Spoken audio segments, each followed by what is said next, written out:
Hey guys, welcome to the Field of 68 YouTube channel. If you like what you see here, hit that subscribe button and you'll get more college basketball content just like this. We started the day with 3 unbeatens. We now have one team left standing, the Houston Cougars. Kelvin Sampson. If you had told anybody that 10 years ago, they wouldn't have believed it.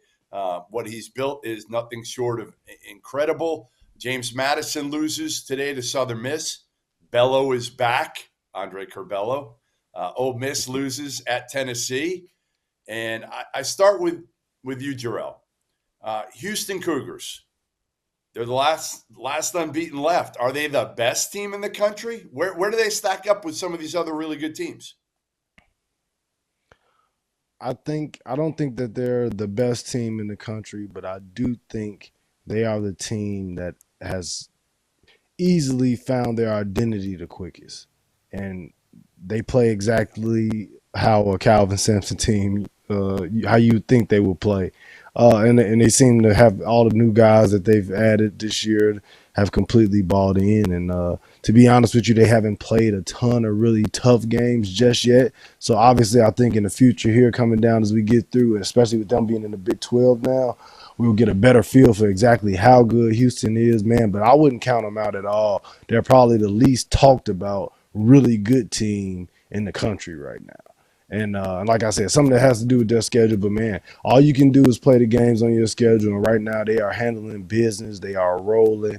And they are playing tough and gritty defense. And they seem to have kind of shored up a little bit from years in the past where, outside shooting and offense has become a little bit of a problem. Now, they're not completely fixed, but they got a little bit of help with guys like LJ Cryer and things like that. But I really like Houston, man. I think Kelvin Sampson has to be on the short list for Coach of the Year, right?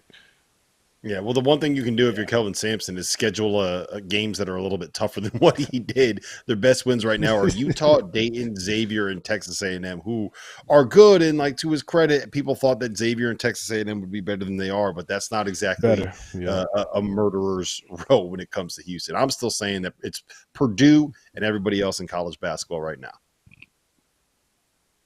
Yeah, I think you're probably right at this point. All right. Ole Miss, Rob. They went to Knoxville today and they got smacked. They hung in there for a little while. It was 6 late in the first half, and then Tennessee hit a huge bucket right at the buzzer to go up 9. And then in the second half, they just absolutely boat raced Chris Beard and the Rebels. Ole Miss, are they for real? I mean, they play. Beard always plays kind of a weak, for the most part, non-conference. He'll play a couple tough games. There wasn't a lot there this year. And I think with a brand new team and some guys that he didn't know if he'd have available or not, now he's got Musa Cisse for a couple weeks, Brandon Murray about a week or so. Do you feel like this Ole Miss team is – where are they in the pecking order of the SEC? Down. I wouldn't probably have them in the top half, I don't think. And I think that says more about how good the SEC is. But the thing that really stood out to me in watching the game today against Tennessee was that it didn't look like a Chris Beard team, right? When you think of Chris Beard teams, you think of tough, you think of physical, you think of not making mistakes offensively, you think of teams that are going to execute what they're supposed to execute. And there were just like a lot of sloppy turnovers, a lot of defensive possessions where there were miscommunications, where they didn't get coverages right, where people tagging ball screen rollers weren't in the right place. Like Jonas Adu went nuts, and part of the reason he went nuts is because every time he set a ball screen and slipped to the rim, he got a lob and he threw down a dunk on somebody's head, right?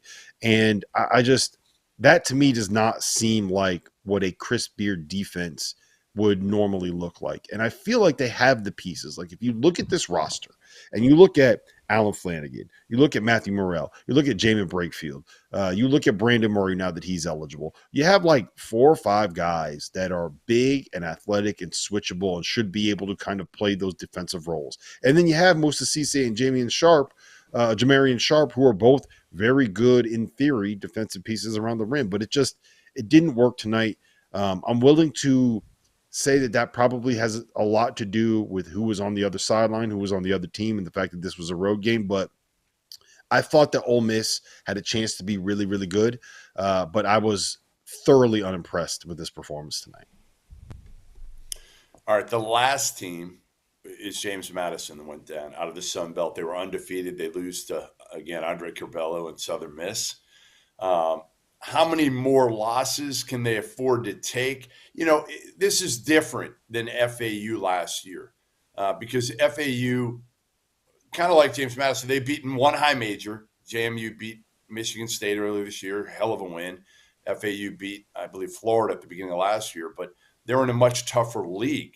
You had UAB and North Texas that were both top 50-ish teams. There's nobody in the Sun Belt right now. App State is probably considered the best team, and they're right around 100 right now in KenPom. So I think James Madison can ill afford another loss, to be honest. I think they got to probably run through this thing and lose in the championship game of the Sun Belt to have any shot of getting at large. As crazy as that sounds, I think that's the reality of the situation, Rob, just because there's not a lot there besides Michigan State, and their league just isn't very good. Not like, again, last year FAU in Conference USA was much stronger at the top.